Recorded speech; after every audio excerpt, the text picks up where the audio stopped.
தற்போது கிடைத்திருக்கும் ஒரு முக்கிய காலை செய்தி, பிரேக்கிங் நியூஸ். பாரத பிரதமராக 3வது முறையாக நரேந்திர மோடி வருகின்ற ஜூன் 8ஆம் தேதி பதவியேற்பார் என்று தெரிகிறது.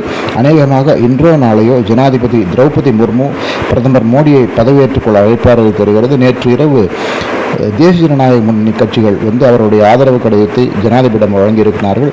272 பேர் மெஜாரிட்டிக்கு தேவை என்ற நிலையில் தேசிய ஜனநாயக கூட்டணிக்கு 293 உறுப்பினர்கள் இருக்கிறார்கள். அந்த சூழ்நிலையிலே ஜனாதிபதி பிரதமரை பதவியேற்றுக் கொள்ள அழைப்பார். பதவியேற்பு விழாவில் பல வெளிநாட்டு பிரதமர்களும் ஜனாதிபதிகளும் கலந்து கொள்ள இருக்கிறார்கள் என்ற தகவல்கள் வருகின்றன. எதிர்க்கட்சிகள் இந்தி கூட்டணி இப்போதைக்கு எதிர்க்கட்சிகள் வரிசையில் அமர்ந்து கொள்ள முடிவு செய்திருக்கிறார்கள். அநேகமாக கூட்டணி மந்திரி சபை என்பதால் துணை பிரதம மந்திரியாக யாராவது இருப்பதற்காக வாய்ப்பு இருப்பதாக கூட தெரிகிறது. பொறுத்திருந்து பார்க்க வேண்டும். ஆனால் முதலில் 8ஆம் தேதி பிரதமராக மோடி பதவியேற்றுக் கொள்வார். அதற்கு பிறகு மந்திரி சபை பதவியேற்கும் என்று தகவல்கள் வருகின்றன. மிக்க நன்றி.